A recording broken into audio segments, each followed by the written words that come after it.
calme qu'il y paraît. Dans ce restaurant orléanais, on mange à guichet fermé pour cause de finale de handball. Les contraintes et les opportunités familiales m'ont fait rester ici et en fait je trouvais assez agréable de venir partager avec une partie des supporters ici à Orléans. Ouais, je trouve que c'est bien. C'est quand même un moment exceptionnel. Après voilà, les supporters ça crie, ça y est. Bravo. Environ 130 convives qui savourent un match de qualité, qui dégustent une première mi-temps très équilibrée. Les Panthères semblent avoir mangé du lion, 14 partout à la pause. Jusque-là, tout va bien. Allez Daniela! Ah bah là on va gagner, hein, c'est sûr. Je suis là pour alors. Alors on pousse son équipe, mais la suite de la rencontre est un peu moins digeste. Metz grignote son retard et prend les devants. Il ne faut pas plus de 5 buts d'écart. 17-15, ça va. 23-19, zone dangereuse, mais on y croit toujours. 27-21, le titre s'éloigne. Si elles n'y arrivent pas, elles y arriveront un jour, c'est clair.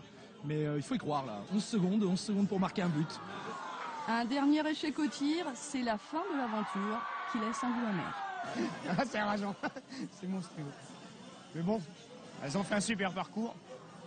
Le meilleur, c'est pas de gagner ni de perdre, c'est de jouer, c'est de s'amuser avec les autres. La bonne surprise, la vraie révélation, c'est qu'aussi on a vu qu'il y avait un public à Fleury, à Orléans. Il y avait beaucoup de monde derrière les Panthères et ça fait chaud au cœur, c'est très bien. Déçu certes, mais prêt à remettre le couvert la saison prochaine, toujours derrière les Panthères.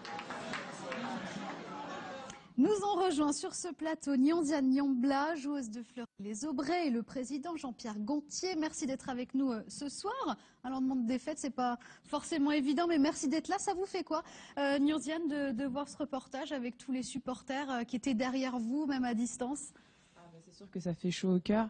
C'est toujours décevant de perdre une finale, surtout avec ce scénario, mais on voit quand même qu'il y a du public derrière nous. Le public, les supporters, la ville aussi. Vous avez été reçu tout à l'heure à la mairie en grande pompe. On va voir quelques images. Qu'est-ce que ça vous inspire ce moment? C'est vrai que toutes les institutions sont derrière nous, donc ça peut que nous pousser à aller au plus haut pour l'année prochaine. Jean-Pierre Gontier, qu'est-ce qui s'est passé pour que Fleury, qui partait avec 5 buts d'avance, se retrouve finalement échoué si près de la victoire? Je pense le manque d'expérience. C'était notre première finale. En face de nous, on avait une équipe qui a déjà remporté 18 titres de champion de France. Une équipe qui sortait d'une finale de Coupe d'Europe, bien que perdue, qui est au plus haut niveau européen. Donc je pense que notre équipe est jeune. Il ne faut pas se rappeler que l'an dernier, on luttait d'une autre façon pour se maintenir dans cette division. Donc je pense qu'on a monté une marche, on a appris et quand on apprend, on devrait avancer. Il y a un an, à la finale d'un championnat un an après. En analysant depuis 3-4 ans ce qui se passait, il y avait sûrement des dysfonctionnements tant au niveau du management de l'équipe, des structures du club, et puis on a appris et effectivement les résultats sont venus, peut-être même un peu vite. On n'avait pas prévu cet objectif. Alors justement, on va revenir en images sur cette saison à Fleury les Aubrais pour résumer du travail, encore du travail. C'est préparé par Alain Eutre. Regardez. C'était il y a tout juste un an, mais c'était une toute autre époque. À la fin de la saison 2011-2012, Fleury n'obtient son maintien en première division qu'à l'ultime journée de la poule des Plaies d'Arnaud. Un échec pour l'entraîneur du moment, Christophe Maréchal, licencié quelques jours plus tard. Bienvenidos à Fleury.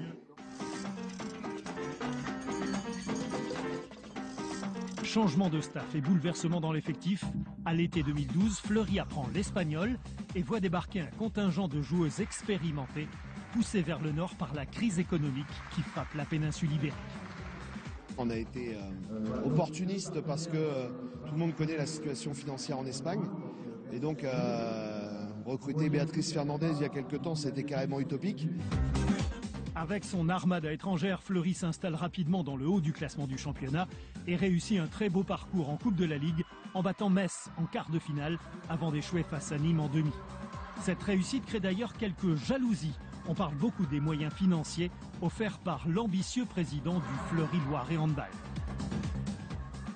Je donnerai le budget à la fin de l'année. Si on est premier, ça ne sera peut-être pas le premier budget, mais on a un budget pour pouvoir être compétitif. Au bilan final, ce budget, probablement aux alentours du 1,5 million d'euros, aura permis de jouer un quart de Coupe de France, une demi-finale de la Coupe de la Ligue, une finale de championnat et la saison prochaine, la Coupe d'Europe EHF. Justement, Jean-Pierre Gontier, comment vous envisagez cette saison prochaine, la France et l'Europe?